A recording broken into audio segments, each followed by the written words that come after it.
French director Francois Truffaut once said there's no such thing as an anti-war film. It's a pretty hotly contested idea, and you can find extensive articles, essays, and videos about it, but I'm going to tell you straight up that I think he's wrong. I think his criticisms are right, but his conclusion is wrong. I think anti-war films exist, and the secret ingredient for making an anti-war film is to showcase the absurdity of military bureaucracy and the irrationality of war. Gentlemen, you can't fight in here. This is the war room. So let's briefly rewind. For those who don't know, Truffaut claimed that the on-screen thrill of combat, the displays of camaraderie, the appealing displays of violence, and historical revisionism are how anti-war films can be recruitment tools for the military and paint the military as enticing for many impressionable audiences. He claimed that every war film becomes pro-war, whether intentional or not. And it's pretty easy to see where he's coming from with movies like Saving Private Ryan, Hacksaw Ridge, and Lone Survivor, just to name a few. Though these movies are not explicitly pro-war, they have many elements in them showing that war is hell, so you can see how one could possibly extract the thrill of combat and the appealing display of camaraderie as enticing. Roger Ebert claimed had Truffaut lived long enough to see Oliver Stone's Platoon, he would have likely changed his mind. I'll briefly come back to this later and explain why I think Roger Ebert is wrong, but for now, the film I want to discuss is Paths of Glory. I personally believe that Paths of Glory is the best anti-war film and the best example of showcasing absurd bureaucracy and the irrationality of war. If you haven't seen this movie yet, seriously stop this video and go watch it. It's only like 85 minutes and it's just tremendous in every way. The film centers around a suicidal mission to take Ant Hill, ordered by General Moreau. The hill is a great strategic position, but it also is a good look for Moreau's career if the hill is successfully captured. It's actually a really cool Steadicam sequence of the soldiers going through no man's land, and likely was the inspiration for many shots in the film 1917. Anyway, many of the soldiers refuse to advance and end up retreating from no man's land, so Moreau orders a military strike on friendly units to show that cowardice will not be tolerated.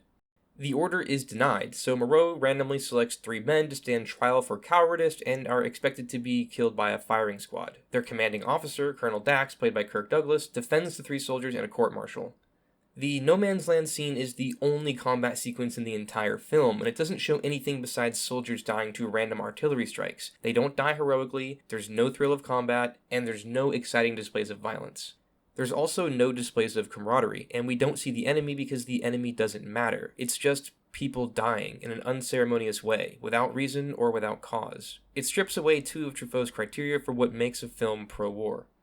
But where the film really shines is when it transitions to a courtroom drama. It has probably the least amount of action you could possibly have and still be considered a war film, similar to films like Dr. Strangelove, which I will touch on in a little bit. Paths of Glory focuses on one common goal, survival, and the entire plot of the movie is about how the bureaucracy and irrationality of war makes the goal more difficult to achieve, and actually more dangerous than combat itself. This exact dilemma is showcased in one of the greatest and most prolific anti-war pieces of literature, Catch-22. The book follows John Yossarian, a bombardier who is upset when the military keeps raising the number of missions he must fly before he can return home. However, under the new rule called Catch-22, a man is considered insane if he willingly flies more combat missions, but if he makes a request to be relieved, he is proven sane, and therefore unable to be released. Catch-22. As soon as you ask to get out of combat duty, you're no longer crazy, and so you have to fly more missions. That's some catch, that Catch-22. It's the best there is. It's actually a really good read and a hilarious book. If you're interested in this subject, I would highly recommend it. But again, to reiterate, the irrationality and the bureaucracy of war is more deadly than combat itself, and that's exactly what Catch-22 is showcasing. So, back to Paths of Glory. During the court-martial scene, Colonel Dax makes the argument that these 3 men were selected arbitrarily, and that they can't possibly be found guilty for the actions that the entire company reciprocated. This argument will look somewhat familiar if you watched my video on Judgment at Nuremberg. But the hearing doesn't go as planned. Colonel Dax makes extremely compelling arguments, but is not allowed to elaborate. May I call witnesses to his character? You may not. He's constantly shut down when it seems he's working his way up to a good line of questioning. It's made clear to us that the minds of his superiors have already been made up, and Colonel Dax fails in his attempts to get these innocent men exonerated. Aside from your sad failure to give throat to spirited battle cries, was your behavior different in any respect from that of the other men in your company? Objection. That's a matter of conjecture. Sustained. So, the night before they are due to be executed by a firing squad, they are bickering amongst themselves in a holding cell. Tempers rise, and one of the drunk soldiers gets punched in the face. He falls down and hits his head, which causes him to go into essentially what is a vegetative state. Father, get a doctor, quick. In a rational world, the execution has already been completed, but for Moreau, whose commands are based on his optics and career advancement, that's not good enough. The soldier is propped up on a pole while still strapped to his stretcher. They pull on his cheek, waking him up enough to where he is barely conscious. He opens his eyes, and the three of them are subsequently executed by a firing squad. Aim! Fire!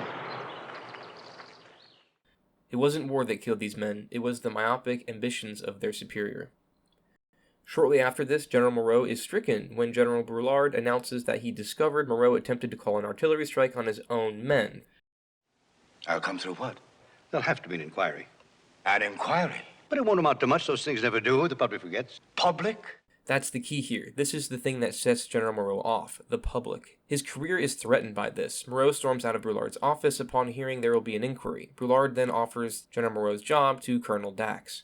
I'm not your boy in any sense. You're trying to provoke me, Colonel? Well, why should I want to do that? Exactly. It would be a pity to lose your promotion before you get it. A promotion you have so very carefully planned for. But Dax doesn't want the position. Sir, would you like me to suggest what you can do with that promotion? He's the only one not fueled by selfish career advancement. He's removed from the bureaucracy and the irrationality of war. Colonel Dax, you're a disappointment to me. You have spoiled the keenness of your mind by wallowing in sentimentality. You really did want to save those men. And you were not angling for Miro's command. You're an idealist. And I pity you. Catch-22 shares a very similar situation to Paths of Glory. In the book, Colonel Cathcart is obsessed with becoming a general and wants to be promoted more than anything in the world. He's responsible for the number of missions being raised and volunteers his men for extremely dangerous missions. He's tormented by maintaining his public image in the eyes of serving his career. Raise the mission count from 25 to 30. We're gonna win this thing. Hip, hip! Those that see the horrors of war and suffer its inevitable consequence of death are puppets, with their strings being pulled by men serving their careers. By focusing on those disconnected from the actual battle of war, Stanley Kubrick doesn't risk an impressionable audience finding any of Truffaut's worries. And that's exactly why I think Dr. Strangelove is another great anti-war film that showcases how the world is dictated and how wars are waged by men in suits. Dr. Strangelove is a film that is entirely shot with interiors to showcase their disconnection from the actual world around them. It highlights the ego-driven politics of an absurd and barbaric concept, and of course it shows the irrational bureaucracy. And this is exactly why I find that the best anti-war films are the films that actually show the least amount of combat. And it's easy to understand that a lot of films want to show the gruesome brutality of war and drive home that war is hell, but it's not always a deterrent. Anti-war films like Full Metal Jacket and Platoon have very clear anti-war messages, but these anti-war messages have a hard time fully emerging because they're fighting with the elements that are, let's call it, accidentally pro-war.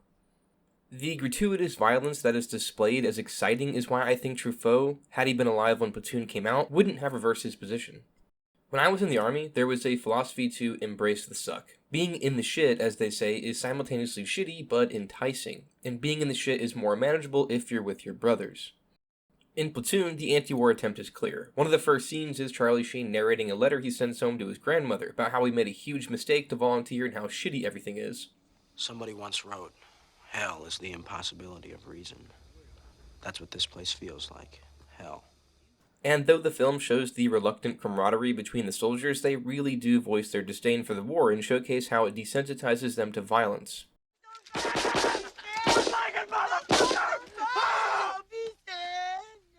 It does a really good job at showing the attitude of the soldiers being poor men caught in a rich man's war, and how they want nothing more than to go home. They're in the shit, but they're with their brothers.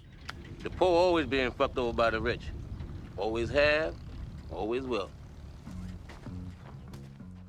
There's a few battle scenes throughout the movie before the giant climactic action sequence. These action sequences are meant to display the same war is hell themes that most war films have. They happen because of approaching Vietnamese soldiers, so they don't convey anything besides war is hell. These sequences are chock full of the gratuitous violence that can be enticing for so many impressionable people.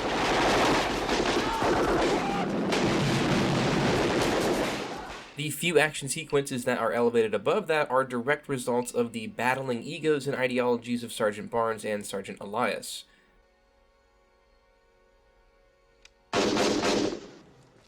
This is where the film's anti-war messages shine very brightly.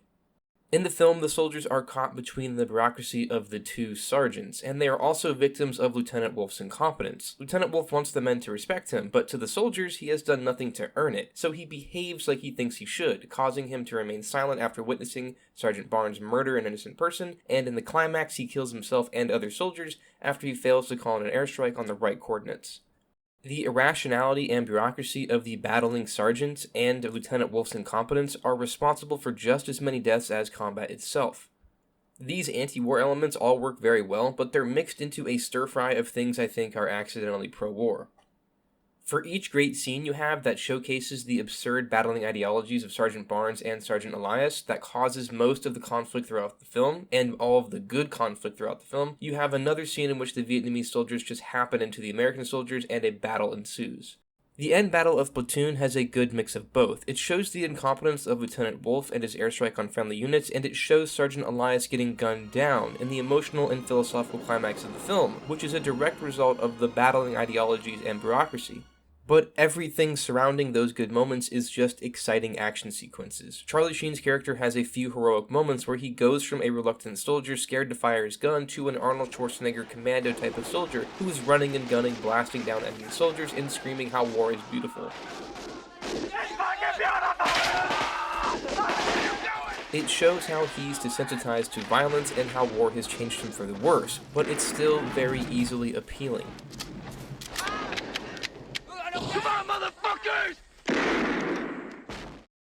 Looking back at Paths of Glory, I think what makes it so powerful is the lack of a climactic battle sequence. Early in Platoon, it defines hell as the impossibility to reason, and Paths of Glory showcases this better than any film. It highlights the irrationality and absurd bureaucracy of war while capturing the horrors of military combat without accidentally showing anything that could be encouraging or enticing. The entire theme and plot of the movie is how Colonel Dax is unable to reason with anybody. At the end of Paths of Glory, Colonel Dax is looking through a window, witnessing a German girl singing for his soldiers' entertainment. The room is full of sexualization and laughter, but the laughter slowly turns to a quiet and tearful humming as they all find common ground in dire times. There's only the sudden realization that they're all human, pawns to irrational and absurd bureaucracy, which makes their common goal of survival more difficult to achieve.